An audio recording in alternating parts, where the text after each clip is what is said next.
Hi, welcome to Sociology 3341, Marriage and the Family. My name is Melissa Gibson. I'm your instructor for the course, and I'd like to welcome you.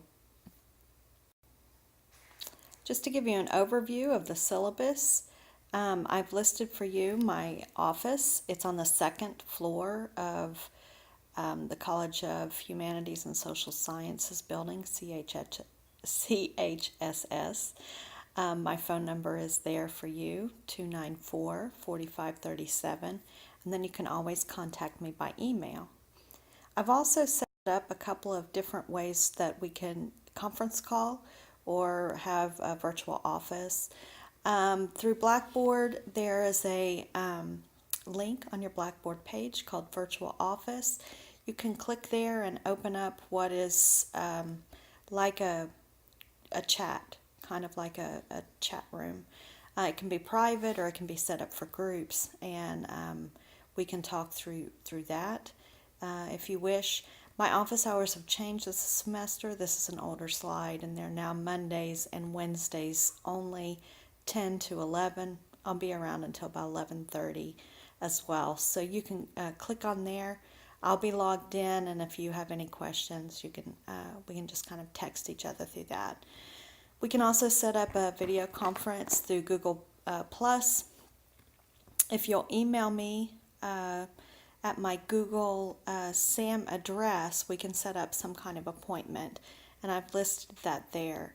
tacketgibson.shsu@gmail.com. Now, I don't use that email for course information. That's only the email that I'll be using to set up some kind of video conference with you. So please keep that in mind. If you email me at that address, I most likely won't see that email. So continue to email me at our official Sam Houston State email addresses. Okay, your textbook is Public and Private Families. You can find your textbook and your textbook chapters at the textbook links. I've highlighted those at the side. The textbook, again, will tell you what the textbook is. It's different than this. Again, this is an old slide. We're not using this Eshelman book anymore. Please note that I also am going to be including textbook chapters. So if you click on the textbook chapter link, I'm going to provide a PDF for you with the first few chapters of the book. I can only copy about 10% of the book, given the copyright laws, but I'll give you as much of the book as I can. So if you're delayed in receiving your book through the mail or you're waiting for financial aid, you'll still be able to keep up. Let me know if you have other concerns about getting the book, and we can make some arrangements. Okay, again, your book is Public and Private Families by Andrew Cherlin.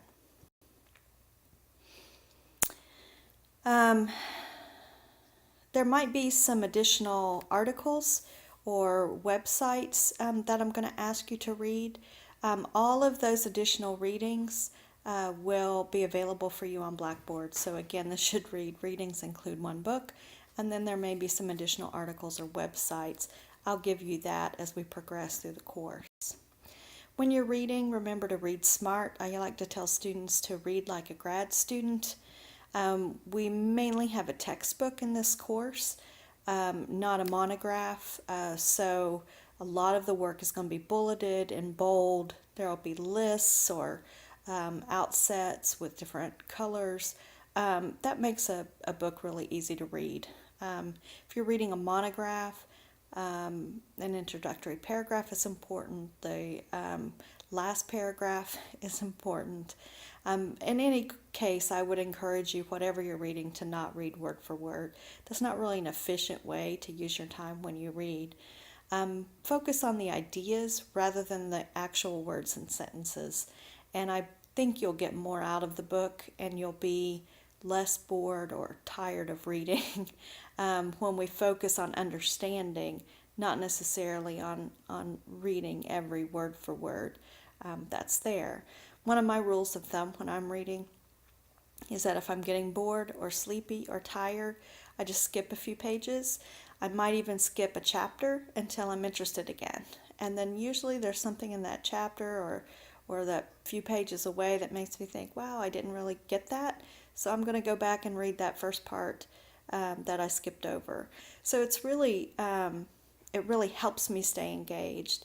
It doesn't, I don't fall asleep, I don't get as bored. So again, try to read smart and read to get the ideas and the meaning of the textbook.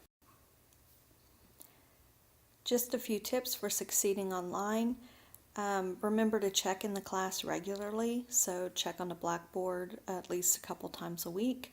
One of the most important things to do is to read your emails and course announcements. I know you receive a lot of emails from Blackboard, and they all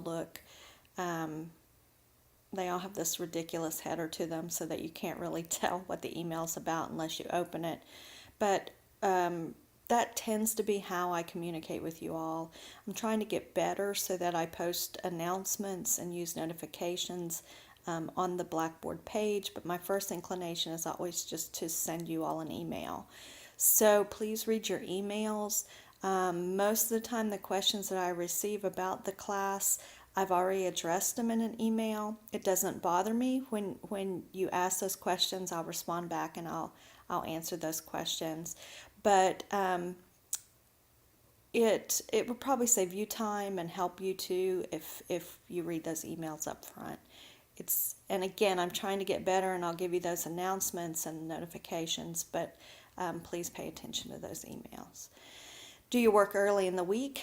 Don't fall behind. Most students, if they do poorly in an online class, it's not because they're not capable of doing the work, it's because they fall behind. Now, if you fall behind because there's been some sort of life emergency, I encourage you to contact the Dean of Students office. If you contact them, they can verify the cause of your absence, whether you're in the hospital, you had a car accident, you have a child that's in the hospital, and the Dean of Students office will send out an official email to all of your faculty members. So you don't have to worry about contacting each of us if something goes awry. The Dean of Students will do that for you. If it's not an emergency that might cause you to miss full 2 weeks, you might not want to contact the Dean of Students office, but you can contact me, and we can make some kind of arrangements to make sure you can be successful in the class. So don't hesitate to contact me, and we can discuss your circumstances. Okay, the syllabus spends a good bit of time talking about academic honesty. Basically, I reserve the right to fail students who've been found cheating for the entire course. So just know that that's part of my policy, that if I find you cheating on any assignment, and I've had students who cheated on extra credit assignments, and it just boggles my mind, but they're risking failing the entire course when you do that. So just do the work that you have to do it honestly, and we'll be fine. What are you allowed to do? Or what is cheating? You can study with friends before the exam. You can discuss exams or assignments. You can ask for advice from friends. You can ask me about questions of the material. I'm even open to doing study groups online if that's what you'd like to do. But once the exams are open, that's when your discussions with other people end. So copying an assignment, working with a friend, taking the exam together, all of those things are cheating in this course.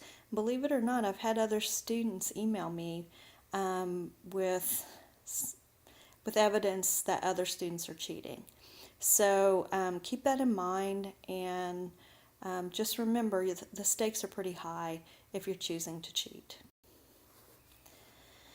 Some of the other course policies are listed in the syllabus. These include policies related to absences for religious holidays. They also include policies around students with disabilities.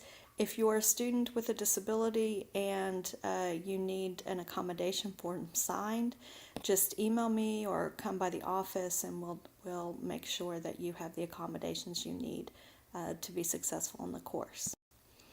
Okay, what are your grades based on? You'll have 2 multiple choice exams, a midterm and a final. You have 6 quizzes. You have 3 discussions and then your introductory discussions. So 4 discussions altogether. Your multiple choice exams are each worth 100 points. The exam is going to be available to you, or meaning it will be open on Blackboard for several days. But once you open the exam, you'll have to finish the exam in that one sitting. And I'm going to give you around 4 hours to complete it. So once it's open, you'll have 4 hours to complete it in that one setting. The multiple choice exams are made up of multiple choice, true, false questions, and there will be 50 questions. On your quizzes, each quiz will be worth 10 points. You'll be able to take that quiz once, and those quizzes will also be open for multiple days. For both the quizzes and the multiple choice exams, each week we'll have some test prep exams, and you can work through those and see how well you're doing with the reading and what you need to work on in terms of studying for those exams. Okay, for your discussion posts, this is where you'll go. You can click on, you can get to the discussion posts in a couple ways. Either you can click on a link that says discussion groups, and that will take you to your group. Once you're on the page that shows the names of your group, you can click on a group discussion board, and that will show you the discussion board options. I also have links to the discussion posts embedded under the weeks folder, and you'll see that in a minute. But for each week that we work through, week 1, week 2, week 3, I'll have a link to your quiz and to your discussion group in that folder as well. So there are a couple ways that you can find your discussions. Your discussion board looks like this. So for your group, you'll click on that discussion board link on your group page, and then you'll see the titles of the different discussions that you'll complete. The first one that you'll see, I normally rank them in terms of the one that's due is on top, then the last one that was due, and then the instructions tend to fall to the bottom. So your discussion board instructions will actually be the last one that you see, because I order them in terms of newest to oldest. But you do have a list of how the instructions, how to post your discussions, and then how I generally grade those discussions are there on the discussion board as well. You don't post to this, so discussion board instructions, you don't post to that. You don't have to click on it and submit anything. It's just there for you to read. Okay, and again, I have it listed in the syllabus as well. Your grade will be based on, again, 2 exams, a total of 100 points between your introduction, discussion, and quizzes for a total of 300 points. And then you have a breakdown for those grades by point total. I've also included a final grade calculator or a grade calculator. This allows you to keep track of your grades as you go through the course. It's an Excel spreadsheet you can download. You click on that tab. You'll see the spreadsheet to download, and then you can just insert your grades as we move along through the semester, and you'll be able to tally those up. There are several extra credit opportunities in the course. I've listed them under the extra credit tab. They range in worth between 5 and 20 points. There are 2 major ones. One is called the SNAP Challenge, which is a hunger awareness activity. The second one is a community service activity. Both will require a week to complete. So you'll need to plan to do those well before the end of the semester. Both of those are worth 20 points, and you can choose to do one or the other. So you can't do both the SNAP and the community service. You need to do one or the other. Again, you can look under the extra credit tab here. The 5-point extra credit is a contribution to the Sam Houston Food Pantry.